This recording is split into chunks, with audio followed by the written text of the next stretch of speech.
I was terrified of Claude Code, and now I cannot imagine my work without it. Everyone said it's for developers, it's for technical people, I should not touch it, I'll break something. You don't code, why would you even open that? So for months I did not, and then I opened it anyway, and I'm gonna tell you what actually happened. In this video, I'm gonna talk about three fears that kept me away, what actually happened, and what it costs you. If you're new here, my name is Samina. I'm 39 years old. I'm a full-time businesswoman, and I'm mother to three small children under the age of 7. And I have been using AI tools for the past few years now in my work, automating my business operations, which has resulted in massive profits for me. So, what Claude Code actually is? So, what even is this thing? Because the name alone scares people off before they have even seen it. Claude Code is Anthropic's coding tool. Yes, here's the part nobody tells you, that it's not just for people who write softwares. It's a version of Claude that can actually do things on your computer, not just talk about them. It opens files, it edits them, and it moves them, and then it runs things. It fixes its own mistakes without your help. It lives in a terminal or now in the desktop app, which looks a lot less like the Matrix than you would think. And I want to be honest, when I heard terminal, I pictured a black screen with green text and one wrong keystroke wiping my hard drive. That is not what this is.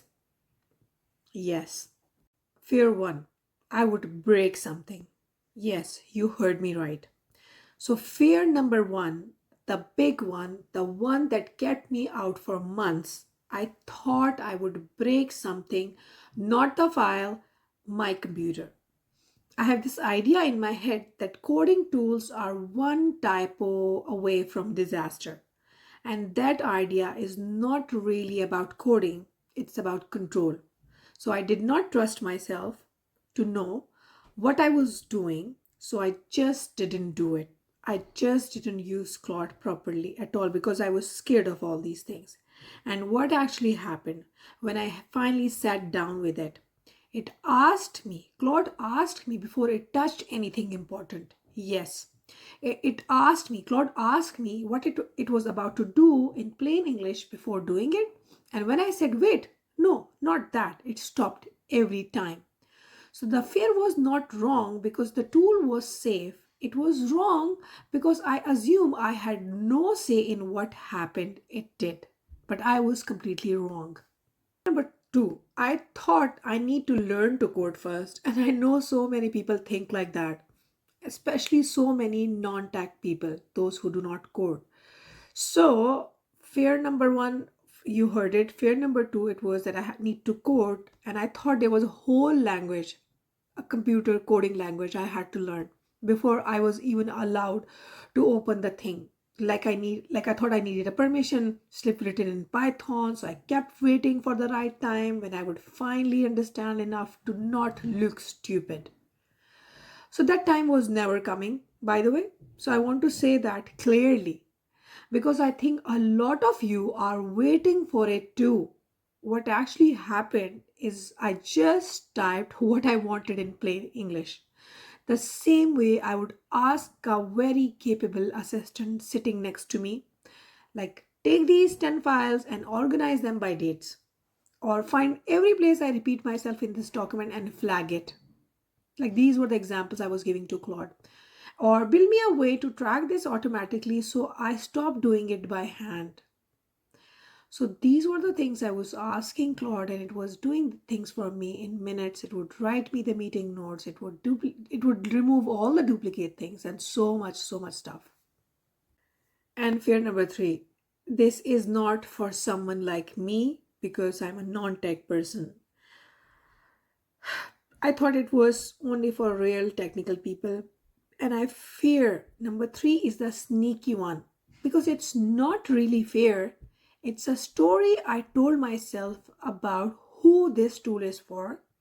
I told myself This is for developers building apps. This is not for me, a person like me doing business work, Excel sheet work, ideas, brainstorming. And that story is what kept me out longer than the other two combined because it was not the ability, it was about identity. I didn't think I was the kind of person this was built for. And here what changed that, and I started using it exactly like I use everything else: my notes, my drafts, my process documents, my research, all of it just sitting in plain files on my computer. And Claude Code worked inside that the exact same way it works inside a code base. Because to it, files are files. My work was never too ordinary for this tool. And I just assumed it was. So now we are coming to the next part. What changed when I opened it?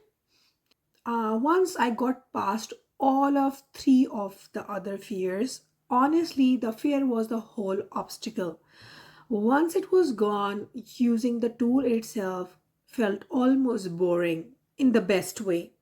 And I talk to it out loud a lot of the time, and it does the thing right there in the same window I would use for any chat.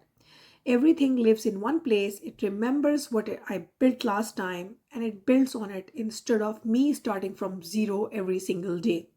That compounding is the part that actually surprised me, not the tool. Because being powerful, but the tool getting more useful the longer I stuck with it. Now, let's talk about what it cost you exactly, because I'm not going to pretend this is free of friction. That would be dishonest, right?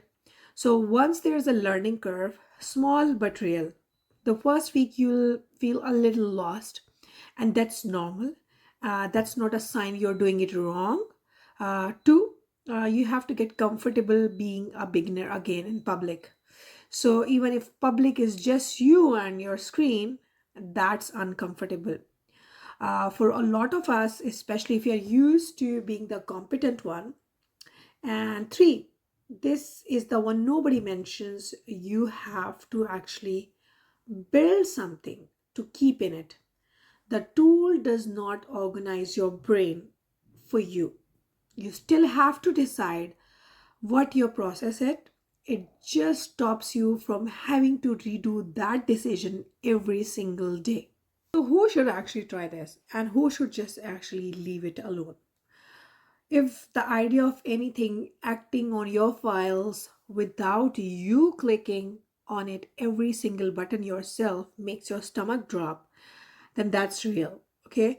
And there's nothing wrong with staying with tools that ask permission for every little thing.